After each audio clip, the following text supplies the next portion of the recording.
तो question number जो first है आपके पास, क्वेश्चन नंबर फर्स्ट में ये आपका एक्सरसाइज 6.1 का question number 1।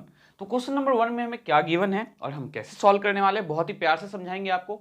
In given figure line A B and C D, तो देखो line A B and C D intersect at O, कहाँ पे इंटरसेक्ट कर रहा है, तो पॉइंट ओ पे इंटरसेक्ट कर रहा है, कोई प्रॉब्लम नहीं है। देन गिवन क्या है, तो ए O C plus B O ई, ए ओ सी देखो कहाँ पे है, तो ए O C plus B O ई, इन दोनों का सम कितना है 70 degree. And angle B O D भी गिवन है, तो बी ओ डी ये रहा आपका, तो बी ओ डी कितना है आपके पास 40 डिग्री, तो यहाँ लिखेंगे हम 40 डिग्री। फाइंड क्या करना है हमें, बी ओ ई। तो देखो कैसे सॉल्व करने वाले हैं हम, तो गिवन लिखो सबसे पहले आप।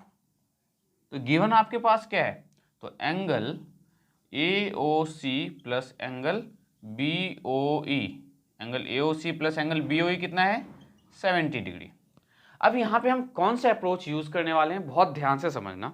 देखो ए O C plus B O E कितना है, तो 70 डिग्री। और मैं आपको क्या बताने वाला हूं कि ए ओ बी अगर स्ट्रेट लाइन है तो इस एंगल का सम प्लस इस एंगल का सम प्लस इस एंगल का सम कितना होगा 180 डिग्री होगा।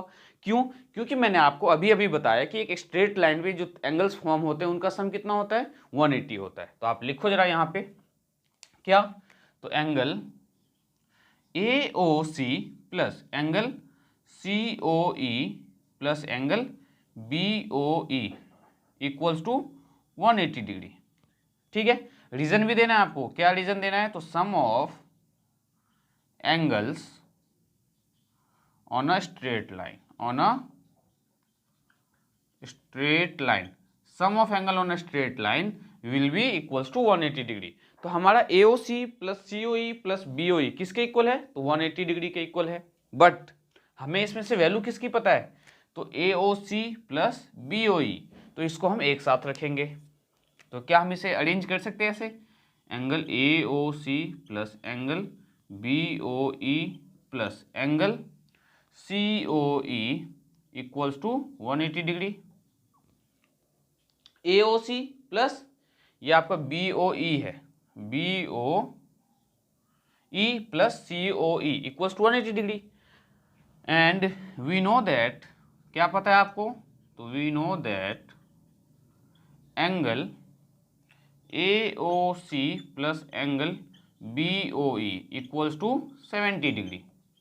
तो बच्चों अगर आपको AOC प्लस BOE पता है किसके इक्वल है, तो 70 डिग्री के इक्वल है, तो इससे क्या पता चला कि हम AOC प्लस BOE के बदले क्या पुट कर सकते हैं 70 डिग्री।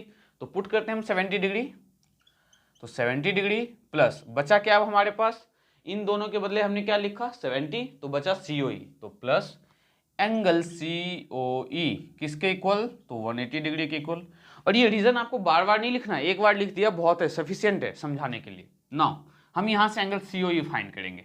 तो COE फाइंड करने के लिए आप क्या करोगे, तो 70 डिग्री को राइट साइड लेके जाओगे, तो 180 डिग्री माइनस 70 डिग्री, तो एंगल COE कितना आया हमारे पास 110 डिग्री। क्वेश्चन में देखो क्या फाइंड करना है, BOE फाइंड करना है और COE का रिफ्लेक्स फाइंड करना है। तो हमने जो एंगल COE फाइंड किया है, अब इसका यूज देखो हम कहाँ पे करने वाले हैं, ध्यान से देखना। हमने COE फाइंड कर लिया, तो COE हमारा कितना आ गया 110 डिग्री। नाउ अब हम COD को एक स्ट्रेट लाइन कंसीडर कर सकते हैं। नाउ क्या, तो ये COD पहले लिखो यहाँ पे, COD क्या है आपका, तो इज अ स्ट्रेट लाइन। जैसे आपका AOB एक स्ट्रेट लाइन है, वैसे आपका COD भी तो एक स्ट्रेट लाइन है। तो इस COD एंगल पे, इस COD जो साइड है, इस COD लाइन पे ये एंगल प्लस ये एंगल प्लस ये एंगल किसके इक्वल होगा 180 डिग्री के इक्वल होगा। फिर से देखो, फिर से समझने की कोशिश करो। हमने पहले क्या किया, this plus this plus this 180, वहां से हमने COE फाइंड किया। अब हमने COD को क्या लिया, एक स्ट्रेट लाइन लिया। अब अगर COD आपका स्ट्रेट लाइन है तो 110 डिग्री प्लस दिस एंगल किसके इक्वल होगा, तो 180 के इक्वल होगा। तो लिखो यहाँ पे angle COE plus angle BOE plus angle BOD equals to 180 degree.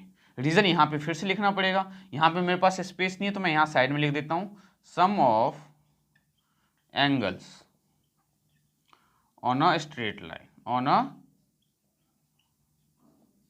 Straight line, sum of angles on a straight line. तो COE plus BOE plus BOD equals to 180 degree है। अब इसमें से हमें जो जो वैल्यू पता है हम उन वैल्यू को पुट करने वाले हैं। तो COE हमें पता है कितना 110, तो 110 डिग्री प्लस BOE हमें नहीं पता तो हम BOE लिखेंगे, प्लस BOD हमें पता है 40 डिग्री, तो यहाँ 40 डिग्री, 40 डिग्री, और ये किसके इक्वल होगा, तो 180 डिग्री के इक्वल होगा। अब ध्यान से देखो तो 110 प्लस 40 कितना हो जाएगा, 150, तो 150 degree plus angle BOE equals to 180 degree. तो angle BOE equals to 180 degree minus 150 degree, तो एंगल BOE क्या आ गया आपके पास, 30 डिग्री। तो फर्स्ट पार्ट अब हमने जाके सॉल्व किया है, तो एंगल BOE आ गया हमारे पास।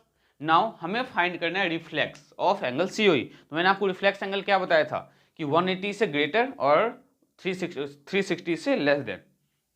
तो हम रिफ्लेक्स किसका फाइंड करेंगे, रिफ्लेक्स एंगल COE। तो देखो रिफ्लेक्स ऑफ एंगल COE हम कैसे फाइंड करने वाले हैं, तो रिफ्लेक्स एंगल COE, तो जिस एंगल का आपको रिफ्लेक्स फाइंड करने के लिए बोला जाए आपको क्या करना है, 360 डिग्री में से उस एंगल को माइनस कर देना है। तो हमें किसका रिफ्लेक्स फाइंड करने के लिए बोला है, COE का।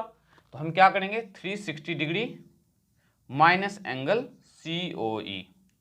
फिर से जब कभी भी आपको जिस भी एंगल का रिफ्लेक्स फाइंड करने के लिए बोला जाए तो आपको क्या करना है, 360 डिग्री में से उस पर्टिकुलर एंगल को माइनस करना है। तो हमारे पास COE की वैल्यू क्या है, 110, हमें किसका रिफ्लेक्स फाइंड करना है, COE का। तो 360 डिग्री में से आप माइनस कर दो 110 डिग्री, तो ये आपको क्या आ जाएगा, मे बी 250 डिग्री आना चाहिए, क्योंकि 250 प्लस, हाँ, तो आपका रिफ्लेक्स ऑफ एंगल COE कितना आ गया, 250 डिग्री। ये आपका फाइनल आंसर। तो क्वेश्चन नंबर फर्स्ट अगर आपके पेपर में आता है तो आपको ये सब करना पड़ेगा जो मैंने आपको समझाया है बहुत प्यार से, और उम्मीद करता हूँ बहुत अच्छे से समझ में आया होगा। तो अब हम करेंगे क्वेश्चन नंबर 2। तो देखते हैं क्वेश्चन नंबर 2 क्या है हमारे पास।